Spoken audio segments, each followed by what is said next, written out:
All right, thank you so much for staying with the morning show here on ETV. Now, COSATU is calling for urgent measures to be taken to save Eskom from financial ruin. The Congress wants pension funds managed by the Public Investment Corporation to be used to bail out ailing parastatals. It's called on President Cyril Ramaphosa to endorse its plan at next week's State of the Nation address. The presidency has already indicated that it's not opposed to the plan. So for more on this, I'm joined via Skype by Dominic Brown, who is with the Alternative Information and Development Center. Dominic, good morning to you. Thank you so much for your time. Welcome to the morning show. Good morning. Thank you for it. Yeah. So a lot of people had COSATU make these proposals, and they felt taking pensioners' funds and using that to bail out SOEs is not only controversial, but also very risky. But you say this could work. Yes, through the research that we've done at the AIDC, we've been able to show that using the government employees pension fund would in fact not put pensions at risk at all, and that it in fact could bolster the pension fund in the long run. It is important to say upfront that this is one proposal in and amongst many proposals, and we wouldn't, so we have to see multiple kind of impact. But let's deal with the financial issue first, because if Eskom cannot deal with the financial issues immediately, the more than 450 billion rand in debt, it's going to go bust. And I mean, we already know the inconvenience of load shedding. Imagine if all the lights must go out. It's a catastrophe. So, and based on the proposals that have been made thus far, this proposal is the best in terms of being able to deal with the crisis. So let's look at it. First of all, no private company is willing to buy Medupi or Kusile right now. Okay, if government's solution is to tap, currently at least until now, has been to tap into the government's budget, which has redirected spending on other key areas. So we've already seen an austerity budget as a result of this. So we're suggesting don't tap further into that, and loans from international finance institutions will come at much higher interest rates. So Dominic, a lot of people are looking at this and they think this is government using, workers' pension funds, hard-earned pension funds as petty cash. I mean, it may be a great idea for COSATU because over 250 billion rand or so of its debt is going to be paid for, which is in a way another form of a bailout. But is it a great idea for the workers themselves? How would this be justified to workers that we're taking about 250 billion rand of your money in pension funds and we're bailing out this state-owned entity which is in financial ruin, and we can't even guarantee returns on this investment? In fact, it's not even investment, because really you are wiping off debt.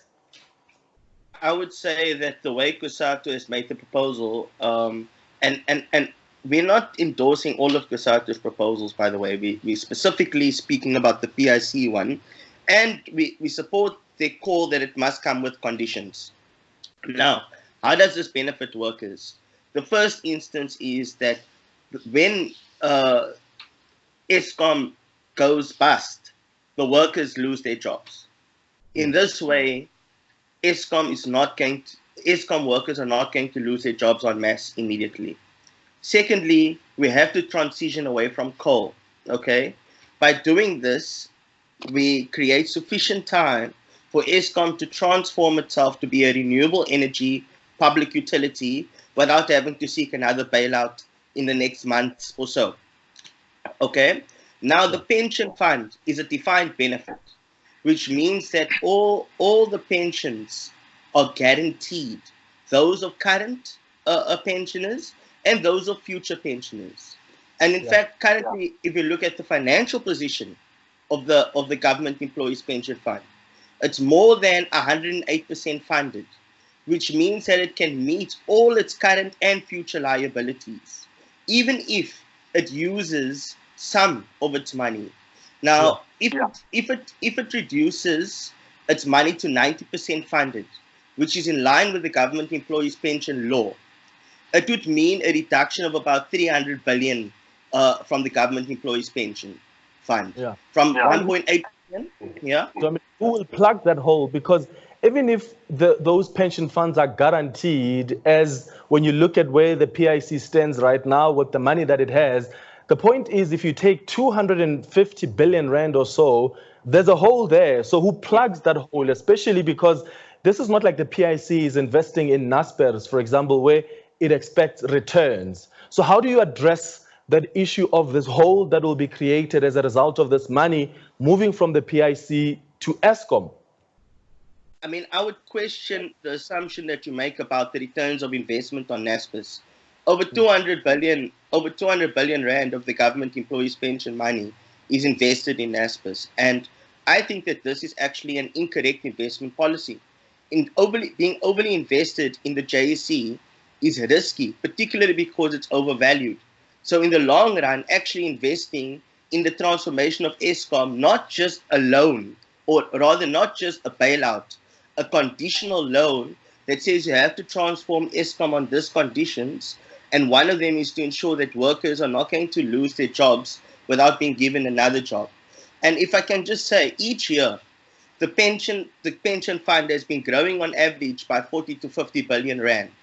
So you can imagine, in a period of 5 years, that money would have been repaid, but in fact, over the long run, the returns would even be better. It would be bolstered because in transforming Eskom into a socially owned renewable energy public utility, what it means is that you'll also be able to create tons of new jobs that would be contributing to the pension fund. You would also be creating much more returns on investment through investing in bonds, treasury bonds, that's more secure in the long run. That doesn't, yeah. Let's talk about the conditions, because this is something you mentioned earlier, because COSATU says this money can only be dispatched on condition that, number one, Eskom is not going to be privatized, and two, there are not going to be any job losses. But, I mean, is that realistic? Because some people may argue job losses are inevitable at Eskom, especially when you look at the restructuring processes that will be implemented and the headcount even of Eskom. Absolutely. I think at the top, there are jobs that can be shed for sure. And there are definitely salaries that are way, way above what it ought to be. Okay. But I do think that some jobs will be lost in coal powered generation of electricity. We have to move away from that.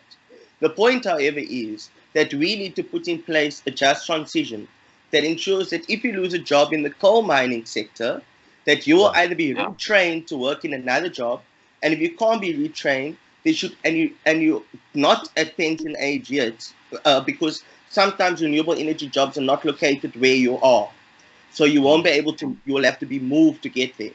So instead, you may have 10 years before retirement age. You shouldn't have to, and you can't be retrained.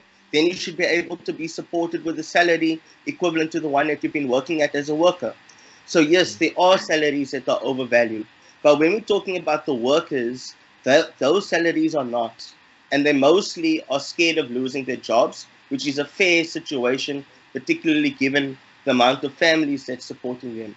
If we see more retrenchments in the context of mass unemployment like South Africa, we would be we're already in a crisis, and an unemployment crisis.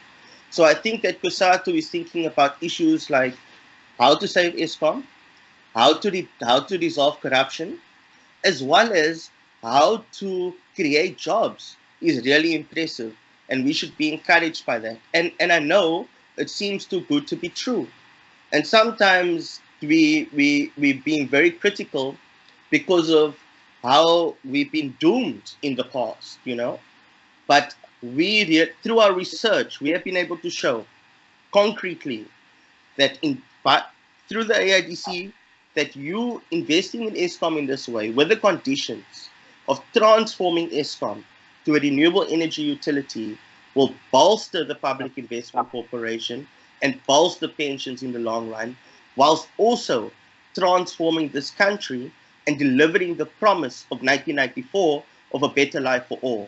So this year, So just actually and quickly, Dominic, what's going to stop government then from using the same funds, pension workers' funds, to bail out other state-owned entities? What if tomorrow they say we need to bail out PRASA because the mismanagement there has resulted in things really collapsing and PRASA also going into huge amounts of debt? So they need more money to bail out PRASA. They need money to bail out other SOEs, even like SAA. What stops them from doing that and arguing it's part of this developmental agenda?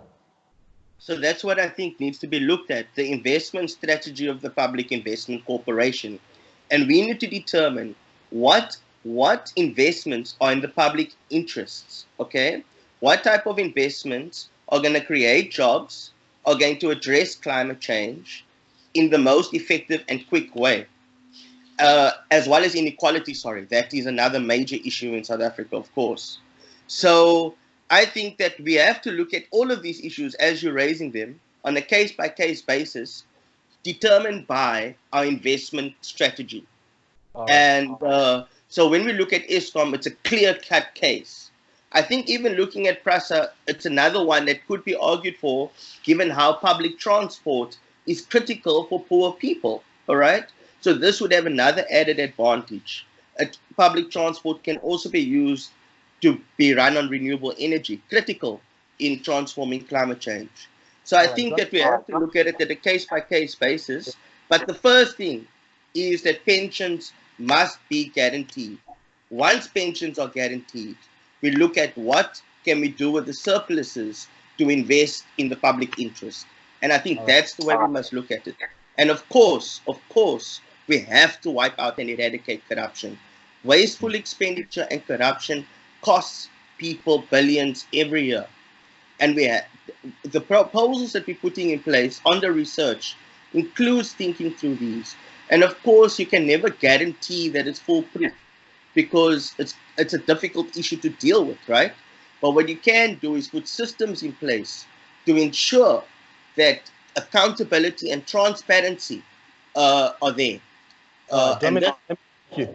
Let me thank you, man. Thank you so much for coming through. I really appreciate you engaging us this morning on this proposal by COSATU to use some pension workers pension funds, in fact, from the PIC, UIF, even other institutions like the Development of South Africa to somehow bail out some of our SOEs like Eskom. And even Dominic there saying we can even take it forward and say PRASA, because it affects a lot of South Africans that are using public transport, maybe that also needs some assistance. A quick ad break. When we come back, the morning show continues.